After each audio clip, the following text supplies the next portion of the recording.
आज की वीडियो में हम बात करेंगे chapter 4 drugs acting on central nervous system, यानी कि इस चैप्टर की हम इसमें बात करेंगे। ठीक है। और इससे प्रीवियस वीडियो में हमने मैं दिखा देती हूँ, चैप्टर 11 है और एक चैप्टर आपका 14 है, दोनों ही कंप्लीट हो चुका है। ठीक है। हम बीच बीच में से सिलेबस को इसलिए उठा रहे हैं क्योंकि ऐसा होता है, थोड़ा पैनिक हो जाता है ना कि भाई एग्ज़ाम और नज़दीक आने वाले हैं, सिलेबस होगा भी या नहीं होगा। तो जो छोटे छोटे चैप्टर्स हैं उनको भी उठाएंगे और साथ में एक बड़ा चैप्टर भी लेके चलेंगे। तो चैप्टर 13 ये भी हमारा कंप्लीट हो चुका है, ऑटोकॉइड्स भी कंप्लीट हो गया है और चैप्टर फर्स्ट तो बहुत पहले ही हो चुका था। ठीक है। इन सबको की जो प्लेलिस्ट है वो आपको मिल जाएगी फार्माकोलॉजी की, उसमें सारी वीडियोस हैं प्रॉपर। ठीक है। और चैप्टर सेकंड हमारा चल रहा है जिसमें हम अब ई पे आ जाएंगे। ठीक है। एंटी एड्रीनर्जिक तक पूरा प्रॉपर कंप्लीट हो चुका है। चैप्टर 4 में हमें अब देखना है इसके अंदर क्या, जनरल एनेस्थेटिक के बारे में। ठीक है। इससे पहले मैं आपको और भी चीज़ें बता दूं कि हमने गाइस एक नया चैनल स्टार्ट किया है। ठीक है। जिसपे हम पूरा प्रॉपर देखेंगे मेडिसिन का क्या ट्रीटमेंट किस लिए दे रहे हैं, क्या उसकी कंपोजिशन है, कौन सी डिजीज़ में वो वर्क कर रही है, और डिजीज़ भी देखेंगे। तो वो आपके एग्ज़ाम के लिए भी इम्पॉर्टेंट है। देन आप अगर कहीं इंटरव्यू भी देने चाहते हैं या कोई आप अपना खुद का भी काम करते हैं तो उसमें भी आपको सारी मेडिसिन और बीमारी कौन सी है ये सारी चीज़ें पता होनी चाहिए। ठीक है। खासकर अगर कोई अपना खुद का काम करना चाहता है तो जाओ वहाँ पे और उसे भी देखो और सब्सक्राइब करो। ठीक है। और hello guys, welcome to my channel Drishti Pharma. और वो जो चैनल है वो भी ऐसे ही नेम से है, दृष्टि फार्मा मेड करके आपको मिल जाएगा। ठीक है। और कोई क्वेरी हो तो आप पूछ सकते हैं हमारे डिस्कशन ग्रुप में। आपको इसका लिंक जो है मिल जाएगा यूट्यूब पे, जैसे हर वीडियो में देखेंगे आप डिस्क्रिप्शन में, वहाँ पे हैंड रिटन नोट्स के लिए भी मिलेगा। देन उसके अलावा आप कुछ भी पूछना चाहते हैं उसके लिए भी एक अलग जो है ग्रुप बना हुआ है। तो चलो स्टार्ट करते हैं अब हम। ठीक है। Drugs acting on central nervous system. पहली बात तो ये कि आपको थोड़ा बहुत पता होना चाहिए कि सेंट्रल नर्वस सिस्टम ये हमारा आ कहाँ से रहा है, इसके अंदर होता क्या है। ठीक है। तो देखो, नर्वस सिस्टम आपको पता है जहाँ पे हमारे न्यूरॉन्स अपना काम करते हैं, सिग्नल को लेकर जाते हैं। ठीक है। पूरी बॉडी में आप कोई भी स्टिमुलाई अगर होता है, मतलब किसी ने आपको टच किया या मारा तो क्या होगा, सारी इन्फॉर्मेशन हमारे ब्रेन तक पहुँचती है ना। तो ये क्या है, ये हमारा सारा न्यूरॉन्स का खेल है, हमारी नर्व सारी काम कर रही है। तो नर्वस सिस्टम जो है इसी तरीके से देखो, दो पार्ट में डिवाइड है। ठीक है। एक है CNS सेंट्रल नर्वस सिस्टम और एक होता है हमारा PNS। ठीक है, पेरीफेरल नर्वस सिस्टम। तो इसके अंदर हमें देखो पेरीफेरल वाला हम लोग पढ़ चुके हैं, जिसमें हमने क्या पढ़ा था, ऑटोनॉमिक नर्वस सिस्टम के बारे में। वो इसी के अंदर आता है। ऑटोनॉमिक हो गया, सोमैटिक हो गया, है ना, ये सब इसके अंदर है, जिसमें से हम अपना ऑटोनॉमिक को पढ़ चुके हैं, जिसमें हमने पैरासिम्पैथेटिक सिस्टम और कौन सा सिंपैथेटिक सिस्टम को पढ़ा था। ठीक है। तो यहाँ पे हमें इतना वो एम्फेसाइज नहीं करना है, आगे देखते हैं। और क्या है, सीएनएस के अंदर हमारे दो पार्ट आते हैं। ठीक है। एक होता है ब्रेन, दूसरा होता है स्पाइनल कॉर्ड।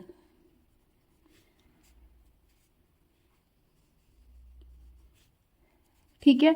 तो आप खुद ही देखो, जो ब्रेन है वो सिग्नल को क्या कहते हैं, लेकर जा रहा है, इंफॉर्मेशन को गैदर करके रख रहा है ना, इंफॉर्मेशन हमारी स्टोर हो रही है। ठीक है, ब्रेन में। और कोई भी रिस्पॉन्स है वो प्रोड्यूस हो रहा है, न्यूरॉन्स हमारे काम कर रहे हैं, न्यूरो ट्रांसमीटर प्रेजेंट है। तो सारा खेल किसका है, ब्रेन का है। ठीक है। और स्पाइनल कॉर्ड जो है, देखते हो जितने भी हमारे रिफ्लेक्सेस होते हैं, है ना, मेन जो स्टिमुलाई हो रहा है, यानी कि किसी स्टिमुलाई का मतलब कोई भी एक्शन अगर हो रहा है, मान लो एक्सटर्नली कुछ अप्लाई हो रहा है आपकी बॉडी पे, यानी हल्का सा कोई सेंसेशन हो रहा है, तो वो क्या होगा, वो हमारे स्पाइनल कॉर्ड तक जाएगा। देन उसके बाद एक रिस्पॉन्स प्रोड्यूस होगा स्पाइनल कॉर्ड से ब्रेन, फिर वो एक इन्फॉर्मेशन ब्रेन तक पहुंच जाएगी। तो ये रिफ्लेक्स एक्शन का काम करता है। ठीक है। तो अब हमें ऐसी ड्रग देखनी है, ऐसी मेडिसिन देखनी है जो कहाँ पे वर्क कर रही है, सीएनएस पे, सेंट्रल नर्वस सिस्टम पे। अब सीएनएस पे भी वर्क करने का मतलब क्या है, जो हमारे ब्रेन पे एक्ट करेगी, ब्रेन पे और स्पाइनल कॉर्ड पे इसका क्या होगा, मेन एक्शन होगा। ब्रेन पे काम करके पूरी बॉडी में भले ही वो अपना रोल प्ले करेगी, मेडिसिन जो भी लेंगे, बट मेन ब्रेन से उसका एक्शन जो होगा वो जनरेट होगा। ठीक है। तो अब हमें इसके अंदर क्या कौन से वाले ड्रग को देखना है, कौन से एजेंट्स को, जनरल एनेस्थेटिक्स के बारे में हमें इसमें स्टडी करना है। क्या क्या पढ़ना है, उसका डेफिनेशन देखनी है, क्लासिफिकेशन देखनी है, कौन कौन सी ड्रग को कैसे क्लासीफाई किया गया है, उसके बाद फार्माकोलॉजिकल एक्शन देखना है, देन डोज देखनी है उसकी कितनी देते हैं, इंडिकेशन यानी कि किस किस यूज़ क्या है उसका मेन, और क्या यूज़ किस किस तरीके से यूज़ नहीं करना है ना, कॉन्ट्रा इंडिकेशन क्या है, किस केस में हम उसे नहीं दे सकते, ये हमें इन सभी ड्रग्स का देखना है। इसमें हम पूरा जनरल एनेस्थेटिक को ख़त्म कर देंगे, तो वीडियो को लास्ट तक देखना, ठीक है, आपके लिए काफ़ी ज़्यादा बेनिफिशियल होगा ये। कहीं भी मैं फिर से यही बोलूँगी कि सिर्फ पेपर के लिए मत पढ़ो, नॉलेज के लिए पढ़ो, ठीक है। मैं सोचती हूँ कि मैं सिर्फ थोड़ा सा लिखवा देती हूँ और एक दो पॉइंट्स और ख़त्म करती हूँ, ठीक है, बट पता नहीं क्यों फिर मैं जब खुद स्टडी करने चलती हूँ, सारा अंदर तक 3-4 बुक्स का देखती हूँ, तो मैं सोचती हूँ कि अरे नहीं, ये भी मुझे बताना चाहिए, ये भी मुझे बताना चाहिए, क्योंकि मैं उन्हें अगर एक बताऊँगी तो वो उसमें से कुछ भी नहीं लिख के आ पाएंगे एग्जाम में। अगर 4 बातें बताऊँगी, कम से कम 2 तो उनको याद रहेगी। ये सोच के थोड़ा, हाँ, मेरा कंटेंट थोड़ा ज़्यादा हो जाता है, बट ठीक है, ठीक है। हाँ, जो सिर्फ एग्जाम के टाइम पे इसको पढ़ेगा उसके लिए तो बिल्कुल ही वेस्ट है ना, अभी से इसको पढ़ो अच्छे से। तो चलो देखते हैं जनरल एनेस्थेटिक्स क्या होते हैं। देखो,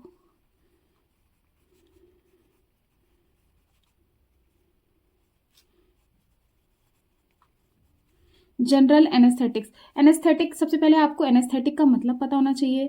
एनेस्थेटिक्स का मतलब है ऐसे सब्सटेंस, ऐसे एजेंट्स जो क्या करेंगे, एनेस्थीसिया कॉज करेंगे। क्या करेंगे, एनेस्थीसिया, ठीक है। एनेस्थीसिया का मतलब क्या होता है कि लॉस ऑफ कॉन्शियसनेस करेंगे, ठीक है। कॉन्शियसनेस यानी कि कॉन्शियसनेस का मतलब क्या होता है, होश में रहना, और बट हमने एक वर्ड लगा दिया है लॉस, यानी कि अब वो होश में नहीं रहेगा पर्सन, जैसे ही हम उसको क्या दे देंगे, एनेस्थेटिक्स दे देंगे, ठीक है। तो ब्रेन जो है थोड़े टाइम के लिए अपना फंक्शन रोक देगा, बंद कर देगा, जो वो काम कर रहा है, मूवमेंट करवा रहा है, जो भी है, सारी चीज़ें थोड़े टाइम के लिए बंद हो जाएंगी। और ये हम कब देते हैं, जब हमें सर्जरी वगैरह या कुछ भी ऐसा ऑपरेट करना हो बॉडी में, जब पेन फुल हो, है ना, तो हमें उस पेन को क्या करना है, ख़त्म करना है, इसलिए हम एनेस्थीसिया देते हैं। तो ये क्या करते हैं, पेन सेंसेशन को ख़त्म कर देते हैं, है ना, पेन को पता नहीं लगने देते, ये भी इनका काम है, पेन सेंसेशन को ख़त्म कर देना, ठीक है। लॉस ऑफ पेन सेंसेशन यानी एब्सेंट भी बोल सकते हो कि पेन सेंसेशन इस केस में हमारा पूरा प्रॉपर ख़त्म हो जाता है, ठीक है। अब एनेस्थीसिया जो है वो भी 2 टाइप्स के होते हैं। देखो, एक होता है जनरल, एक होता है लोकल, ठीक है। जो अभी हम जनरल पढ़ रहे हैं वो ये क्या करेंगे, ये पूरी बॉडी को, एंटायर या फिर होल बॉडी, होल बॉडी पे को अफेक्ट करेंगे, होल बॉडी को क्या कर देंगे, प्रॉपर अनकॉन्शियस कर देंगे, है ना, ठीक है। कहीं पे लॉस ऑफ कॉन्शियसनेस लिखा है या फिर अनकॉन्शियस लिखा है, बात एक ही है, दोनों ही केस में क्या हो रहा है, बेहोश कर रहे हैं हम,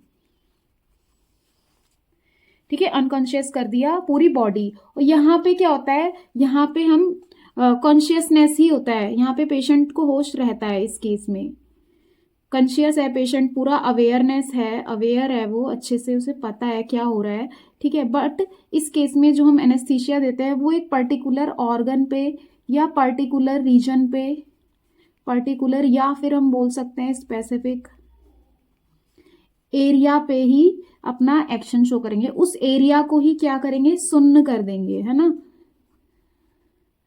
ये वर्ड भी सुना होगा आपने, जो बिल्कुल इस एरिया को क्या कर देंगे, सुन कर देंगे, ठीक है। तो जो जनरल वाले होते हैं, मैं थोड़ा ऐसे ही बता देती हूँ, जनरल एनेस्थेटिक हैं उनको हम कैसे आईवी रूट से देते हैं, आईवी से, आईएम से, और इनहेलेशन के थ्रू गैस वगैरह दी जाती है। लोकल वाले आईवी, आईएम और टॉपिकल यानी कि क्रीम वगैरह है कुछ, वो भी यूज़ कर सकते हैं, जैसे लिडोकेन वगैरह के जेल आते हैं, वो सब लोकल में हो गए। आपको पढ़ना यही है, बट थोड़ा बहुत ये भी पता होना चाहिए। आई थिंक आपके सिलेबस में लोकल एनेस्थेटिक का कहीं कुछ है नहीं, बट फिर भी आपको पता होना चाहिए, ठीक है। और क्या हो सकता है कि ये सिर्फ ये पूरी बॉडी को अफेक्ट करेंगे, पूरी बॉडी में जो नर्व्स होंगी वो ब्लॉक हो जाएंगी थोड़े टाइम के लिए। और हाँ, एक वर्ड आपको ध्यान रखना है कि ये क्या होते हैं, रिवर्सिबल होते हैं।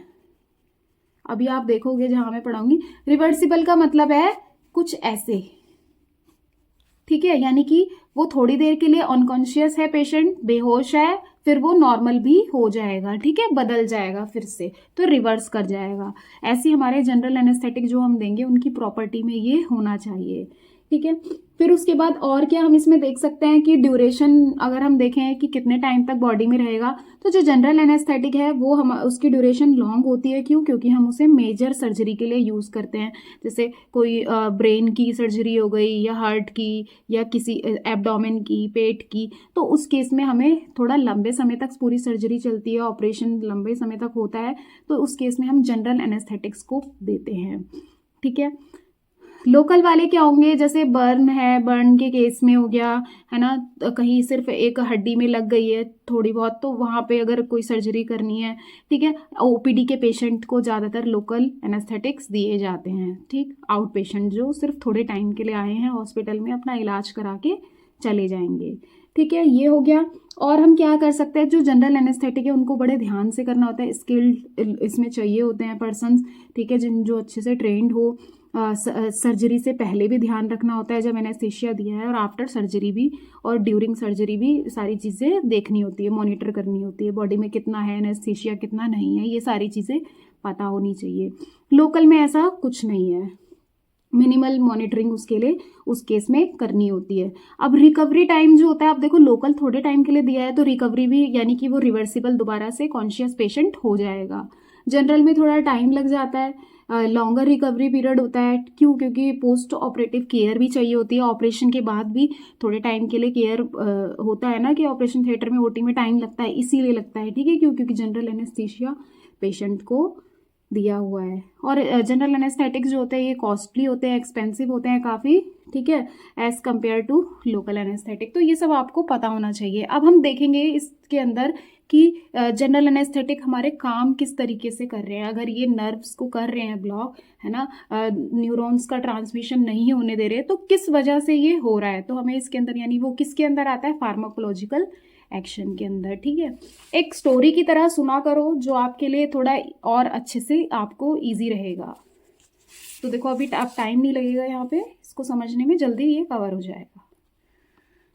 देख सकते हो यहाँ पे, देखो मैंने हाईलाइट किया हुआ है। अगर आपने ये मेन चीज़ें देख ली तो आप एग्जाम में आराम से लिख के आ जाओगे। ये ऐसे एजेंट्स होते हैं जो क्या करते हैं, रिवर्सिबल स्टेट प्रोड्यूस करते हैं, किसकी, अनकॉन्शियसनेस की, यानी कि बेहोश कर देते हैं, सुन्न कर देते हैं पूरी, किसको, एंटायर बॉडी को, with absence of pain sensation को एब्सेंट करके, यानी कि स्टॉप करके, विद स्टॉप करके, कुछ भी आप लिख सकते हो, प्रिवेंट करके, जो भी आए, बट रोकने जैसे वर्ड को आपने लिखना है। रिवर्सिबल लॉस ऑफ कॉन्शियसनेस भी लिख सकते थे आप यहाँ पे, ठीक है। और ऐसे ये जो ड्रग्स होती है ये हम देते हैं किस लिए, जरूरत के लिए, रैपिड ऑनसेट ऑफ एक्शन होना चाहिए इनका, एंड टू बी रिवर्सिबल होनी चाहिए, ठीक है। क्या होनी चाहिए, रिवर्सिबल, ये ध्यान रखना है आपने। फिर उसके बाद देखो ये स्टेजेस जो होती है ना एनेस्थीसिया की, ये आप अगर हॉस्पिटल में जाते हो, वर्क करते हो, मान लो कहीं पे भी, तो वहाँ पे ये आपको पता होना चाहिए, क्योंकि वो लोग वहाँ पे एग्जाम इंटरव्यू जैसे लेते हैं तो वो पूछ लेते हैं कि एनेस्थीसिया की स्टेजेस बताओ, चलो कौन से स्टेज में क्या कहते हैं पेशेंट बिल्कुल बेहोश हो जाता है, ये सब बताओ, सर्जरी कौन से वाले स्टेज में करी जाती है, तो उसके लिए हम देखते हैं यहाँ पे, ठीक है। अगर आप इसे पढ़ रहे हो तो इस पर्पज से पढ़ो कि मैं देखूंगा या देखूंगी यहाँ पे कि सर्जरी कब हो रही है पेशेंट की, ये आपको इसी में पता चल जाएगा। देखो 4 स्टेजेस होती है एनेस्थीसिया की, स्टेज 1, स्टेज 2, स्टेज 3 और स्टेज 4। स्टेज 3 जो होती है वो बहुत ज़्यादा इंपॉर्टेंट है, ठीक है। अब स्टेज 1 नाम ही बता रहा है, देखो एनाल्जेसिया, यानी कि सबसे पहला स्टेप क्या होता है, अगर हमें पेशेंट को बेहोश करना है तो हम सबसे पहला स्टेप क्या लेंगे कि भाई उसका पेन जो हो वो बिल्कुल क्या हो, खत्म हो जाए, तो इसीलिए इसका नाम क्या है, एनाल्जेसिया है, ठीक है, जो पेन को बिल्कुल रोक देंगे, रिलीफ करा देंगे, है ना, पेन से, यानी कि start from administration of anaesthetic. तो इस केस में हम एनेस्थेटिक को एडमिनिस्टर्ड कर देते हैं आईवी के थ्रू, ठीक है, या फिर आईएम के थ्रू एडमिनिस्टर्ड कर दिया जाता है, ठीक है। देन उसके बाद लॉस ऑफ पेन सेंसेशन हो जाता है, पेन बिल्कुल खत्म हो गया है इस केस में, बट मोटर एक्टिविटी यानी कि जो मूवमेंट है बॉडी में वो होती रहती है, वो अभी बिल्कुल खत्म नहीं हुई है, वो बिल्कुल सेम है, सिर्फ क्या खत्म हुआ है अभी, पेन खत्म हुआ है। देन उसके बाद स्मेल एंड पेन, जो स्मेल है वो और पेन डिक्रीज हो जाता है इस केस में, स्मेल पता नहीं चलती, ठीक है।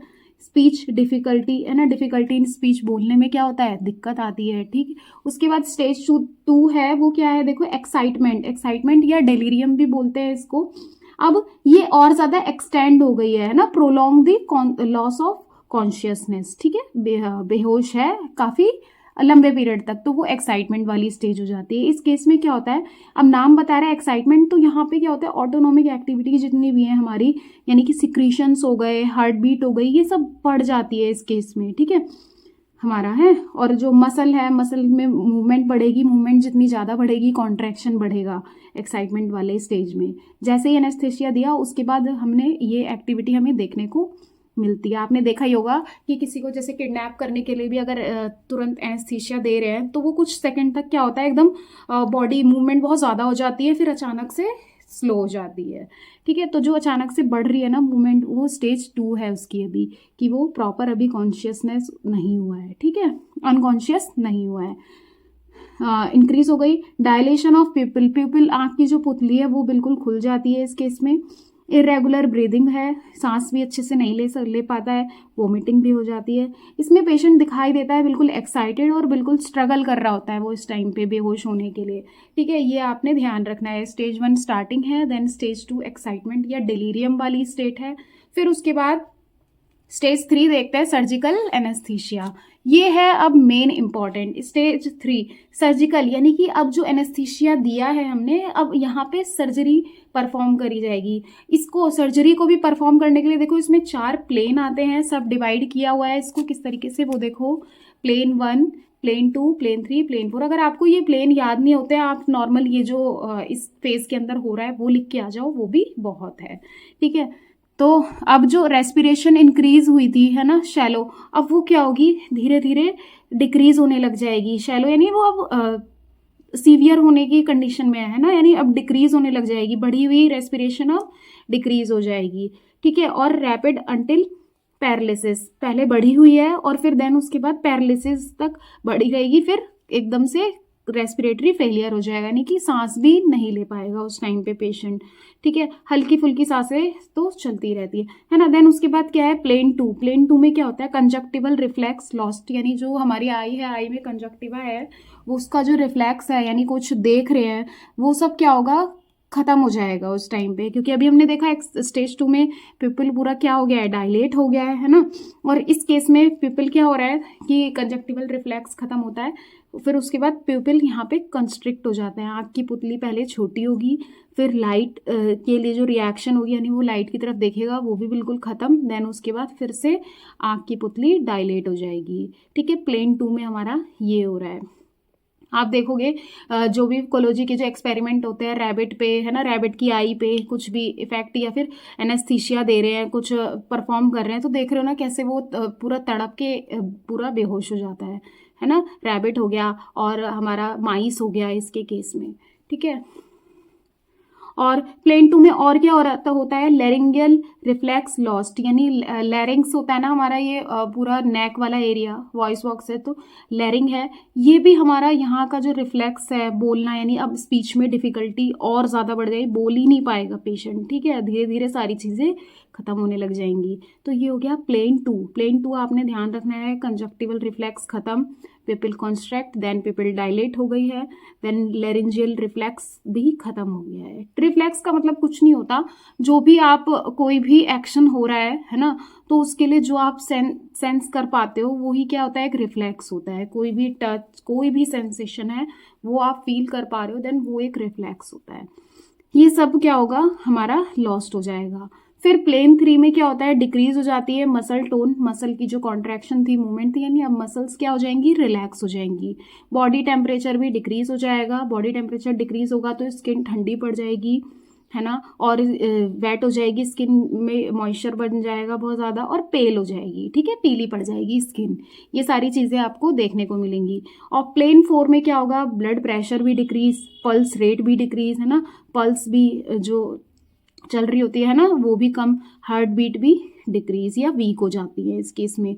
अब कह रहा है कि जो स्टेज 3 है इसमें हमने प्लेन पढ़ ली है ये, तो जो सर्जरी होती है ना हमारी वो प्लेन 2 में और प्लेन 3 जो अपर वाला है, यानी कि जिस टाइम पे मसल मूवमेंट बिल्कुल खत्म हो गई है इस टाइम पे हमारी क्या होती है, सर्जरी परफॉर्म की जाती है। जब मसल्स पूरी रिलैक्स हो गई है, पिपल डायलेट हो गया है और लैरिंजियल रिफ्लेक्स भी खत्म, तो यहाँ पे सर्जरी परफॉर्म की जाती है। ठीक है, तो अब हमें ना स्टेज 3 से आगे नहीं बढ़ना चाहिए। स्टेज 3 में ही जल्दी से सर्जरी हो, देन पेशेंट को फिर से रिकवर करना है हमें। बट अगर वो रिकवर नहीं हो पाया तो अगर स्टेज 4 अगर आ जाती है तो उस केस में वो क्या हो जाता है, रेस्पिरेटरी पैरालिसिस हो जाता है, मेडुलरी पैरालिसिस, यानी कि जो हमारा मेडुला ऑब्लंगेटा है वो बिल्कुल फेलियर हो जाता है, वो काम करना बंद कर देता है। वो एक रेस्पिरेटरी सेंटर है वहाँ पे हमारा, तो फिर ब्रीदिंग भी बिल्कुल ख़त्म हो जाती है। अब तुम खुद सोचो, जब रेस्पिरेटरी फेलियर होगा, रेस्पिरेशन रुक जाएगी, तो ऑब्वियसली क्या होगा, CO2 का एक्सचेंज नहीं हो पाएगा O2 से, या O2 हमारे हार्ट तक भी नहीं पहुँचेगा, तो उसके साथ साथ कार्डियक फेलियर भी हो जाएगा या फिर सर्कुलेटरी फेलियर भी हो जाएगा। अब दोनों ही चीज़ें हो गई, तो इस केस में हमारा क्या हो जाएगा, डेथ हो जाएगी पेशेंट की।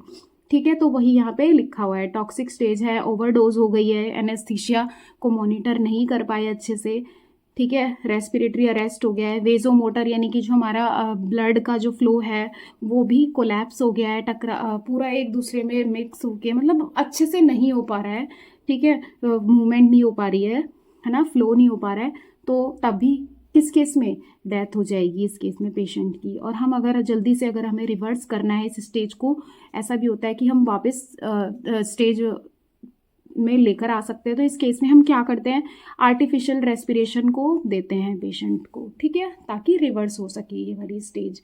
तो but most of the case हमें ध्यान रखना होता है कि स्टेज 4 में नहीं पहुंचना है। ठीक है, तो ये था सारा स्टेजेस के बारे में। अब आगे जल्दी से ड्रग्स को कंप्लीट करते हैं।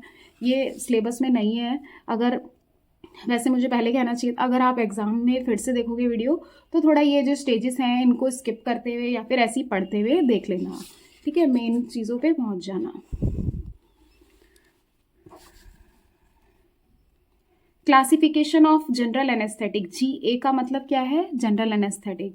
ठीक है, तो दो होती है, एक है हमारा क्या, इनहेलेशनल एनेस्थेटिक, और एक है हमारा इंट्रावीनस। इनहेलेशन नाम बता रहा है कि इसको हम इनहेल करके देंगे, ठीक है, माउथ के थ्रू दे दिया या फिर नोज से दे दिया, तो इनहेलेशन से जाएगा ये।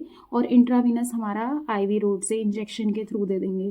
तो इनहेलेशन वाला जो होता है उसमें वोलेटाइल लिक्विड्स आते हैं, वोलेटाइल मतलब जो जल्दी से उड़ जाते हैं, ठीक है, नॉर्मल टेम्परेचर पे।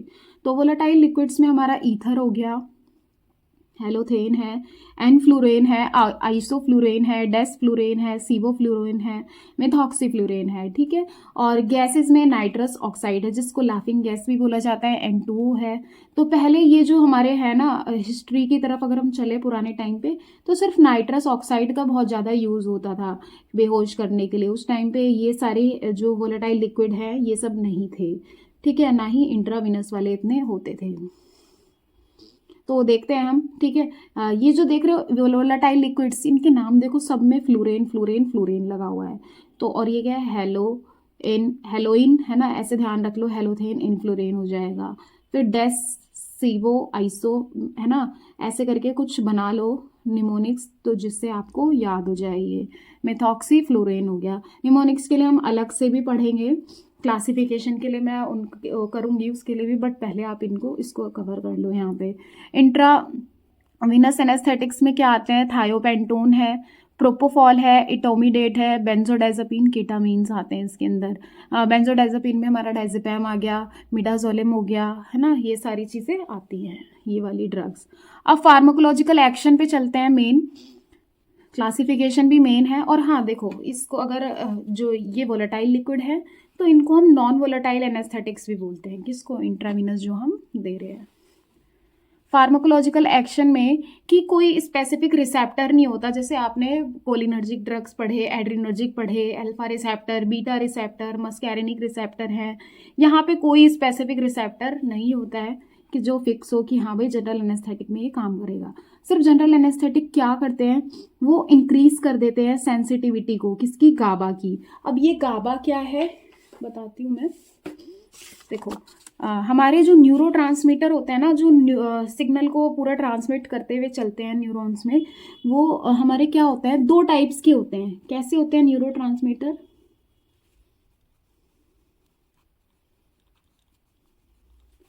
दो टाइप्स के होते हैं, ठीक है। एक होता है हमारे एक्साइटेटरी और एक होते हैं इनहिबिटरी, ठीक। अब ये जो एक्साइटेटरी वाले होते हैं ना, ये पता है क्या करते हैं, ये एक्साइटेशन कॉज करते हैं, यानी न्यूरॉन्स में ज़्यादा से ज़्यादा एक्साइटेशन बढ़ेगी, सिग्नल बहुत ज़्यादा बढ़ेगा, तो अल्टीमेटली यहाँ पे क्या होगा, ये सारे ना सोडियम हो गया, जैसे आयन्स का मूवमेंट बढ़ा देंगे, है ना, सेल मेम्ब्रेन के अंदर इनकी एंट्री कर देंगे। हर जितने भी आप देखते हो ना न्यूरोट्रांसमीटर है, हर जगह पे सेल ही तो प्रेजेंट है, वहीं पे तो ये काम करेंगे जाके सेल मेम्ब्रेन पे। सोडियम हो गया, ठीक है, कैल्शियम हो गया, है ना, पोटेशियम हो गया। तो ये क्या है, हमारे जो एक्साइटेटरी न्यूरोट्रांसमीटर होते हैं वो इनके सिग्नल्स को बढ़ाते हैं। सिग्नल्स बढ़ेंगे तो क्या होगा, हमारा डीपोलराइजेशन होगा, ठीक है। क्या होगा, डीपोलराइजेशन, ये वर्ड आपने ध्यान रखना है, यानी कि कंडक्शन बहुत ज़्यादा बढ़ जाएगा इस केस में, ठीक है। अब यहाँ पे कंडक्शन बढ़ा है, हाँ। और एक्साइटेटरी, अब ये कौन कौन से न्यूरोट्रांसमीटर होते हैं जो ये काम करते हैं, जैसे कि आपने पढ़ा था एपिनेफ्रिन है आपका, है ना, एपिनेफ्रिन हो गया, और क्या थे, ये एड्रेनलिन भी है ना, वही है, नॉर एपिनेफ्रिन है, ग्लूटामेट है। ये क्या है, ये एक्साइटेशन कॉज कर रहे हैं, डीपोलराइजेशन कर रहे हैं। और जबकि इनहिबिटरी में ही आता है क्या, हमारा गाबा, है ना, गाबा एक इनहिबिटरी न्यूरोट्रांसमीटर है, गामा अमीनो ब्यूटायरिक एसिड। तो अब ये जो जनरल एनेस्थेटिक है ना, वो क्या होंगे, अब ये गाबा एक न्यूरोट्रांसमीटर है, तो इसका क्या होगा, गाबा रिसेप्टर भी होगा, गाबा रिसेप्टर। तो अब ये जो जनरल एनेस्थेटिक हम दे रहे हैं वो इनके काम को बढ़ा देंगे, है ना, इनहिबिटरी एक्शन को और इंक्रीज कर देंगे। तो अब जब इनहिबिशन बढ़ेगा तो क्या होगा, ये क्लोराइड चैनल जो होते हैं ना, Cl नेगेटिव जो हमारे चैनल होते हैं सेल मेम्ब्रेन पे प्रेजेंट है, उसको ओपन करवाएंगे। क्या करवाएंगे, ओपन, ठीक है। जब ये ओपन होगा तो इस फेज में क्या होगा, हमारे रीपोलराइजेशन हो जाएगा। क्या हो जाएगा, रीपोलराइजेशन, नहीं तो क्या, हाइपर पोलराइजेशन भी हम इसे पढ़ लेंगे, हाइपर पोलराइजेशन भी। तो इस केस में क्या होगा, अब रिलैक्स हो जाएगी, है ना, न्यूरॉन्स वगैरह जो होंगे रिलैक्सेशन कॉज कर देंगे, मसल सारी हमारी रिलैक्स हो जाएंगी, कॉन्ट्रैक्शन का कोई लेना देना नहीं है यहाँ पे, रिलैक्सेशन हो जाएगा जब हाइपर पोलराइजेशन फेज आ जाए, यानी कि अब क्लोराइड आयन अंदर है, सोडियम जो है सेल से बाहर है, सेल मेम्ब्रेन से। तो ये होता है, ठीक है। तो अब जनरल एनेस्थेटिक, अब तो हमें यही तो करवाना है, पूरी बॉडी की मूवमेंट को खत्म करना है, रिलैक्स करवाना है, तभी ये क्या करते हैं, गाबा रिसेप्टर की सेंसिटिविटी को बढ़ा देते हैं कि वो और अच्छा हो जाए और अपने काम को एनहांस कर दे और इनहिबिशन कर दे। इनहिबिशन होगा तो क्लोराइड चैनल को वो ओपन करवा देंगे, ठीक है। बस इतना ही इसका फार्माकोलॉजिकल एक्शन है, इसको आपको ध्यान रखना है। देखो वही लिखा हुआ है यहाँ पे कि जो there is no specific receptor for, और हाँ एक डोपामीन भी आपने सुना होगा, सोच रहे हैं डोपामीन कैसे भूल गई है। डोपामीन जो होता है ना हमारा, तो ये देखो ये एक ना फीडबैक मैकेनिज्म हो गया हमारा, है ना, कि एक्साइटेशन भी कॉज हो रही है, तो अगर वो एक्साइटेशन बहुत ज़्यादा बढ़ गई है तो उसके लिए गाबा या इनहिबिटरी न्यूरोट्रांसमीटर भी हमारे ब्रेन में प्रेजेंट हैं। अब डोपामीन जो होता है, डोपामीन दोनों होता है, ई भी होता है और आई भी होता है, यानी एक्साइटेटरी भी है और इनहिबिटरी भी है एक्शन में। एक्साइटेशन भी अगर कॉज करेगा तो वो एक टाइम पे इनहिबिशन भी कॉज कर देगा। देखते हो ना, होता है कि हम अचानक से कितने खुश हो जाते हैं, है ना, बहुत ज़्यादा एक्टिव हो जाते हैं और फिर थोड़े ही टाइम में फिर इनएक्टिव भी हो जाते हैं, रिलैक्स भी हो जाते हैं। तो वो इन्हीं सब न्यूरोट्रांसमीटर का सारा खेल है, ये आपको ध्यान रखना है, ठीक है। क्या कह रहे हो, बहुत ज़्यादा हो गया है, बट कोई नहीं, वीडियो को रोक रोक के देख लेना, एक साथ मत देखना, ठीक है। फार्माकोलॉजिकल एक्शन हो चुका है ये, है ना, बस थोड़ा रीड कर लेते हैं यहाँ पे जो हमारे जनरल एनेस्थेटिक है, वो इंक्रीज कर देते हैं सेंसिटिविटी को गाबा की, यानी कि गामा अमीनोब्यूटारिक एसिड रिसेप्टर की, टू द इनहिबिटरी न्यूरोट्रांसमीटर पे, क्या, गाबा, है ना। This increase the chloride ion influx को ये क्या कर देते हैं, इंक्रीज कर देते हैं। जब क्लोराइड आयन इनफ्लक्स मतलब अंदर आएंगे सेल मेम्ब्रेन के, तो क्या होगा, हाइपर पोलराइजेशन हो जाएगा। हाइपर पोलराइजेशन के नीचे लिख देती हूँ मैं, रिलैक्सेशन हो जाएगा, न्यूरॉन्स हमारे रिलैक्स हो जाएंगे। ठीक है, रिलैक्स हो जाएंगे तो कॉन्ट्रैक्शन नहीं होगा ऑब्वियसली, और मूवमेंट इतनी मसल्स में नहीं होगी। देन उसके बाद अब हम ड्रग्स देखते हैं जो हमने पढ़ी थी। देखो यहाँ पे वोलेटाइल वाली, पहले हम वोलेटाइल को ख़त्म करेंगे यहाँ पे। तो वोलेटाइल या देखो, जनरल एनेस्थेटिक पढ़ने के लिए हमें यहाँ पे क्या देखना होता है, एडवांटेज, डिसएडवांटेज और एडवर्स इफेक्ट तो हमें इसके अंदर पढ़ना ही है। एडवर्स इफेक्ट आप अलग से भी एक साथ लिख सकते हो, सभी ड्रग्स का ज़्यादातर सिमिलर ही होता है, बट यहाँ पे थोड़ा अलग अलग देख लेते हैं, है ना। अगर हार्ड लगे तो आप सिर्फ एक जगह पे 4-5 एडवर्स इफेक्ट लिख के आ जाना है एग्जाम में। तो जो नाइट्रस ऑक्साइड है हमने पढ़ा था, इसी को लाफिंग गैस बोलते हैं। तो ये क्या करते हैं, इंडक्शन, पहले हेडिंग देख लेते हैं क्या क्या है। ड्रग देखना है कौन सा है, फिर इंडक्शन या रिकवरी। देखो इंडक्शन का मतलब होता है इंड्यूस करना, उसे जनरेट करना, प्रोड्यूस करना, क्या, एनेस्थीसिया। सबसे पहले एनेस्थीसिया करेंगे और फिर उसके बाद कितनी जल्दी रिकवरी हो जा रही है कि इंसान वापस से कॉन्शियस हो जा रहा है। देन उसके बाद एडवांटेजेस देखेंगे, क्या क्या फ़ायदे हैं इसके और क्या नुकसान है अगर ये एनेस्थीसिया देते हैं, फिर डोज कितनी दी जा रही है और एडवर्स इफेक्ट। तो नाइट्रस ऑक्साइड के केस में देखते हैं कि फास्ट होता है, इंडक्शन एंड रिकवरी दोनों ही बहुत फास्ट होती है। जितनी जल्दी तुमने एनेस्थीसिया दिया है उतनी जल्दी बॉडी फिर से रिकवर भी हो जाएगी। एडवांटेज क्या होता है, ये जो गैस है ये ना ही इरिटेशन कॉज करती है हमारी म्यूकस मेम्ब्रेन को, या कहीं पे भी, है ना, म्यूकस मेम्ब्रेन हर जगह प्रेजेंट है हमारी, तो वहाँ पे इरिटेशन नहीं करती है, और ना ही ये टॉक्सिक होती है। ये एक बहुत अच्छा एनाल्जेसिया है, जो स्टेज 1 में एनाल्जेसिया ही तो होता है, तो वो पेन भी नहीं करते, है ना, सेफ है काफ़ी, और ना ही कोई मसल रिलैक्सेशन यहाँ पे नहीं होता, है ना। नो मसल रिलैक्सेशन, ये नहीं कि बिल्कुल ही खत्म हो गई है ना इस केस में। देन उसके बाद क्या है, डिसएडवांटेज, ये पोटेंट जनरल एनेस्थेटिक है, यानी कम डोज में भी ये साइड इफेक्ट अपने ज़्यादा प्रोड्यूस कर सकते हैं। स्पेशल अपरेटस चाहिए होता है नाइट्रस ऑक्साइड को देने के लिए, इसके यूज़ के लिए। डोज कितनी दी जाती है, देखो दिख रहा है ना, 70% नाइट्रस ऑक्साइड दिया जाता है, 25 से 30% उसमें ऑक्सीजन होता है, नाइट्रस ऑक्साइड इन ऑक्सीजन। और एडवर्स इफेक्ट, अगर ये हमने ज़्यादा दे दिया तो अनीमिया हो जाता है, ठीक है, पेल पड़ जाती है ना, जनरल एनेस्थेटिक में हमने देखा था बॉडी पेल हो जाती है, तो यहाँ पे क्या होता है कि अनीमिया देते ही हो जाता है, ठीक है, प्रोलॉन्ग यूज़ पे, यानी ज़्यादा लंबे समय तक यूज़ करने के बाद। ईथर, इसका इंडक्शन ये बॉडी में काम भी स्लो करता है और वापस रिकवरी भी धीरे होती है। एडवांटेजेस क्या है इसमें, देखो सेफ होता है ये काफ़ी, इसका कोई इफेक्ट नहीं है बीपी पे, ब्लड प्रेशर पे कोई रोल नहीं है, पल्स में भी, ना ही ये लीवर किडनी को डैमेज करता है ना। बट साइड इफेक्ट या डिसएडवांटेज क्या हो सकते हैं, अनप्लीजेंट है ना, इरिटेट कर देता है म्यूकस मेम्ब्रेन को, एक्सप्लोजिव है और इन्फ्लामेबल है। जो ईथर लिक्विड है ये काफ़ी ज़्यादा एक्सप्लोजिव होता है कि अगर कहीं गिर गया तो उस जगह पे ब्लास्ट हो जाएगा पूरा, है ना, आग लगने के चांसेस होते हैं, इन्फ्लामेबल है ये। 15 से 20% ईथर होता है, देते हैं ये डोज ऑक्सीजन के साथ, है ना, इन O2। ये तो हो गई आपकी इंडक्शन डोज, और एक मेंटेनेंस के लिए भी होती है कि बस जैसे ईथर दे दिया तो मेंटेन भी करना होता है एनेस्थीसिया को, है ना, मॉनिटर करते हैं जनरल एनेस्थेटिक के केस में, तो मेंटेनेंस डोज जो होती है वो और कम होती है इससे, ठीक है, हमेशा। नॉजिया, वॉमिटिंग हो सकता है एडवर्स इफेक्ट में। हेलोथेन क्या है, देखो मीडियम रिकवरी है इसकी, और इंडक्शन भी बहुत मतलब मीडियम है।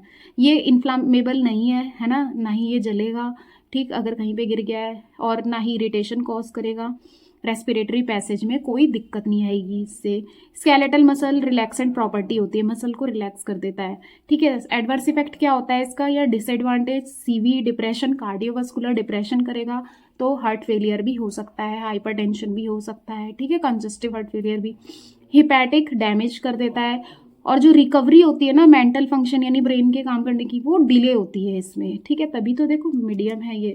2 से 4% डोज देते हैं, ये भी हिपैटोटॉक्सिसिटी कॉज कर सकता है, यानी लीवर को डैमेज कर सकता है, लीवर में साइड टॉक्सिक कर देगा, लीवर को अरिदमिया कर सकता है, हार्ट रेट को कम कर देगा या बढ़ा सकता है, ब्लड फ्लो भी कम कर देगा लीवर पे, किडनी पे, और हाइपोटेंशन भी कर सकता है, ठीक है, क्या, यानी कि बीपी को कम कर देगा।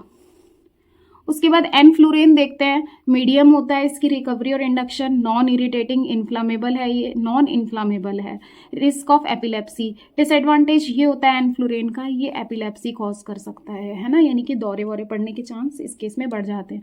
अगर किसी पेशेंट को पहले से ही एपिलेप्सी है तो हमें जनरल एनेस्थेटिक को उस केस में नहीं देना होता है। क्यों? क्योंकि एपिलेप्सी और बढ़ जाएगी, देखो इंक्रीज कर देगा सीजर पोटेंशियल, ठीक है, सीजर बढ़ा देगा, कन्वल्जन, दौरे वौरे और ज़्यादा पढ़ने लग जाएंगे। डोज 4 से 5% दी जाती है ऑक्सीजन में। देखो उसके बाद है सिवोफ्लुरेन, ये फास्ट है, does not produce seizure, less potent. तो देखो ये इसके उसके साथ ही दिए जा रहे हैं कि मतलब ये अब अपना जितने तुम नीचे बढ़ते जाओगे ये और एडवांस होते जाएंगे, अगर जहाँ इनसे डिसएडवांटेज जो इसके हो रहे होंगे है ना, और वो क्या होंगे, वो सही हो जाएंगे, है ना। देखो जैसे ये नॉन इरिटेटिंग हो गया, अब ये एपिलेप्सी कॉज कर रहा था तो सिवोफ्लुरेन ले लोगे तो ये सीजर प्रोड्यूस नहीं करेगा, है ना, और लेस पोटेंट भी है, ठीक है। उसके बाद इन आइसोफ्लोरेन पे आओगे तो ये मोर स्टेबल, नॉन इन्फ्लामेबल है। तो ये आप देख सकते हो यहाँ पे। आगे देखते हैं, अब आईवी ड्रग्स का देख लेते हैं। जो थायोपेंटोन था, है ना, हमारा देखो क्लासिफिकेशन में जो मैंने ड्रग्स लिखवाए हैं, और अगर जिनके नहीं भी है ना उसके केस में भी अगर वो अलग से भी आपसे पूछा जाएगा तो आप यही सारी चीज़ें इंडक्शन, रिकवरी, एडवांटेज डाल दो, डिसएडवांटेज डाल दो, डोज डाल दो, एडवर्स इफेक्ट, आप उसमें भी ये लिख के आ सकते हो, ठीक है। अब जो आईवी ड्रग्स जो दी जाती है ना, इनकी सारी इंडक्शन और रिकवरी जो होती है ना वो सबकी फास्ट होती है, ठीक है। जितनी जल्दी तुम दे दोगे एनेस्थीसिया, और रिकवरी भी उतनी जल्दी हो जाएगी सर्जरी के बाद, है ना। तो एडवांटेजेस में क्या है, नॉन एक्सप्लोजिव है, ये इजी टू एडमिनिस्टर्ड है, आराम से दे सकते हैं, no irritation to mucous membrane, और बट जो इनहेलेशन वाले थे हमारे वो गुड एनाल्जेसिया थे, लेकिन यहाँ पे ये जो आईवी से दे रहे हैं ये पुअर एनाल्जेसिया है, ठीक है। ये पेन को ज़्यादा कम नहीं कर पाते, बहुत ज़्यादा पोटेंट होता है, रेस्पिरेटरी डिप्रेशन कॉज कर देते हैं। 3 से 5 mg दी जाती है इंडक्शन डोज। मेंटेनेंस वाली आप देखोगे तो 2 से 4, 3 से, है ना, 2 से 3 mg दी जाती है। एडवर्स इफेक्ट में नोजिया हो गया, लेरिंगोस्पाज्म हो गया, है ना, यानी कि आपका जो लैरिंग्स है उसमें बहुत दर्द होगा, गले में दर्द रहेगा। प्रोपोफॉल देंगे हम, फास्ट होता है ये, है ना, शॉर्ट ड्यूरेशन एनेस्थीसिया है, शॉर्ट ड्यूरेशन के लिए दिया जा रहा है, फॉर 10 मिनट के लिए दिया है। यहाँ इस केस में कोई हैंगओवर नहीं होगा, यानी कि पेशेंट को होश रहेगा ही, है ना, जल्दी होश आ जाएगा। पुअर एनाल्जेसिया है ना, पेन में सेंसेशन को अच्छे से ख़त्म नहीं कर पाता ये। 2 mg दी जाती है ये, और मेंटेनेंस अगर हमें करके रखना है एनेस्थीसिया को दिया जाता है दोबारा से भी, तो वो 1 से 2 mg पर केजी, ये जी क्या है बॉडी वेट के हिसाब से। पोस्ट ऑपरेटिव नोजिया होता है इससे, है ना। केटामिन फास्ट है, ये रेस्पिरेशन को भी अफेक्ट नहीं करता है, बट ये यूज़फुल है शॉर्ट प्रोसीजर के लिए, जैसे बर्न वगैरह के केस में हमने केटामिन दे दिया। इसका साइड इफेक्ट या डिसएडवांटेज में ही देखो साइड इफेक्ट भी हमें दिख जाता है, बीपी बढ़ा देते हैं, हार्ट रेट बढ़ा देते हैं, लैरिंगोस्पाज्म कर रहे हैं यहाँ पे भी। 1 से 2 mg पर केजी हम देते हैं आईवी रूट से केटामिन को, और आईएम रूट से थोड़ा और ज़्यादा दी जाती है ना, 3 से 5 mg दिया जाता है, ठीक है। हेलुसिनेशन कॉज कर देता है, यानी कि इसमें पेशेंट बिल्कुल इमेजिनेशन में चला जाता है ना, वर्चुअल हो जाता है बिल्कुल, ठीक। एक्साइटमेंट कॉज करते हैं ये, टैकीकार्डिया कर देते हैं, देन हाइपर टेंशन हो जाता है इससे। इंडिकेशन भी देखते हैं कि हम किस यूज़ के लिए, जो हमने पढ़ा है वही यहाँ पे लिखा हुआ है, यूज़ हमने अभी देख लिए सारे, है ना, जब हम स्टेजेस देख रहे थे क्या क्या कर रहा है, तो वही यहाँ पे है। देखो general anaesthetic used for major surgeries के लिए देते हैं, जैसे एब्डोमेन, पेट की सर्जरी हो रही है, थोरैकिक हो रही है, ब्रेन सर्जरी हो रही है, उस केस में देते हैं।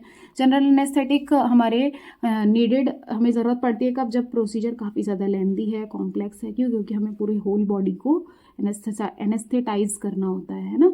जनरल एनेस्थेटिक आइडियल होते हैं ऑपरेशन के लिए, जो कि पेन कॉज करते हैं, है ना, और जिनको हम लोकल एनेस्थेटिक से कंट्रोल या मैनेज नहीं कर सकते।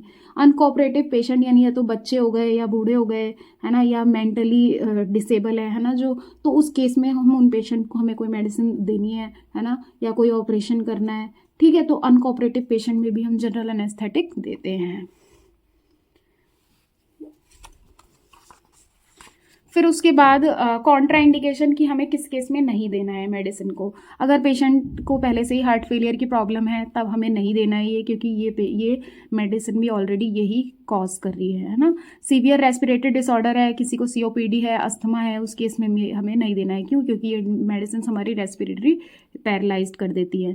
सीवियर किडनी या लीवर डिसफंक्शन है, उस केस में भी नहीं देना है। एपिलेप्सी है किसी को, तब भी नहीं देना है हमें। ठीक है, कौन सी medicine? General anaesthetic. Allergic reaction अगर किसी में हो रही है, जैसे इडियोसिनक्रेसी है ना, अलग अलग पेशेंट में अलग अलग तरीके से जो रिएक्शंस हो रही है, उस केस में भी नहीं देना है।